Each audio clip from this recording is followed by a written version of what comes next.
अत्यन्त भाग्यमानी पनि म आफूलाई ठान्छु र म आफू अत्यन्त भावुक पनि हुने र विशेष विभिन्न किसिमले म भावुक भएँ।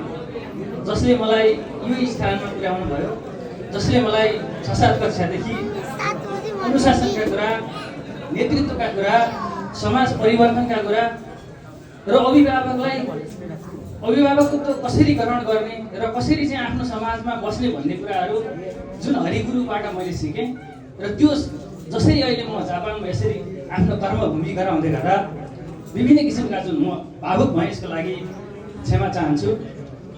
र म आज यो कार्यकालमा विगत 2015 देखि हाल 2025 को डिसेम्बर 31 सम्मको अहिलेसम्मको कार्यकालसम्म बिरकोट समाज जापानलाई विभिन्न स्थानमा विभिन्न पदमा रहेर काम गर्दै गर्दा र म आफूले नेतृत्व गरी आजको दिनबाट बिदा हुँदै गर्दा र यो स्थानमा यो अवस्थामा तपाईहरुको यो अभिभावकत्व भूमिका गर्नुभएको अग्रजहरूलाई आज यो कार्यक्रममा उपस्थित भएको देख्दा म अत्यन्त भाग्यमानी र गौरवान्वित ठानेको छु।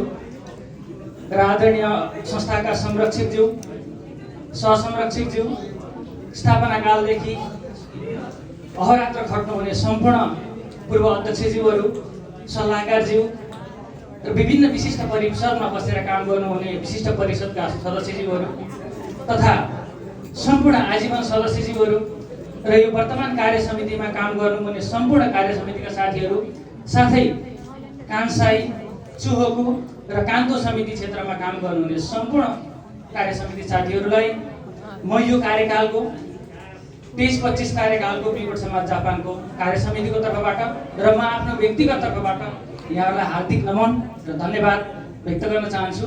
म ऋणी छु तपाईहरुप्रति, किनभने तपाईहरुले जुन किसिमको विश्वास गरेर मलाई संस्थामा यो संस्थालाई अगाडि बढाउनु पर्छ। अघि म सिद्धार्थजीको भनाइ र संरक्षकज्यूको भनाइहरू लिएर म अत्यन्त भावुक पनि भएँ। वास्तवमा मेरा कमी कमजोरीहरू छन्, म यो पनि भन्न चाहन्न, म अझ सिक्न पनि चाहन्छु। कमी कमजोरी छन् र ती कमजोरीहरूलाई अझै सशक्त रूपमा त्यसलाई चाहिँ निराकरण गर्ने पक्षमा छु र तपाईहरुले हौला दिनुहुनेछ समाजको लागि र म आफूले अगाडि बढ्ने क्रियाकलापहरूमा पनि प्रत्येक चिजमा तपाईहरुले चाहिँ मेरा गल्तीहरूलाई औँल्या दिनुहुनेछ भन्ने आशा गर्न चाहन्छु।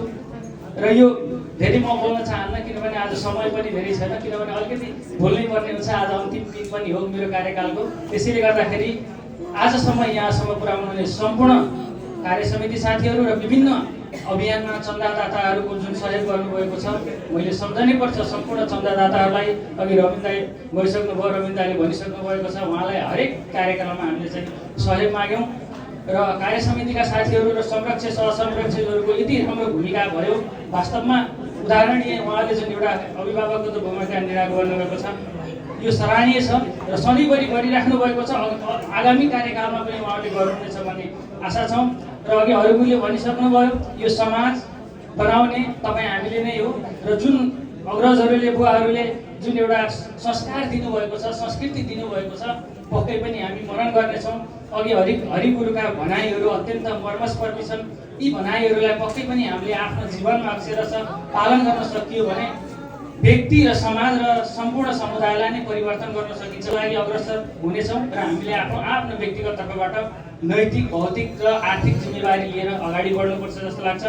र कर्मभूमि र जन्मभूमि हामीले खेल्नुपर्ने भूमिका बारेमा अब एकीकृत भई सबैलाई समेटी, अघि हरिगुरुले भने चाहिँ सबै एकीकृत भएर सबै एउटा समायोजनको हिसाबले सबै बिउकोटेहरू विभिन्न किसिमका संस्थाहरू भन्दा पनि बिउवासीबाट जुन बिउमा जन्म भएर विभिन्न स्थानमा बसाइसरा गरे तापनि सबैले एउटा बिउकोटवासीको अपनत्व गरी बिउकोट समाज जापानद्वारा र अन्तर्राष्ट्रिय बिउकोट समाज जापानद्वारा सबैले एउटा कार्यक्रममा हातमा हात, काँधमा काँध गरेर अगाडि बढ्न सकिन्छ जस्तो लाग्छ।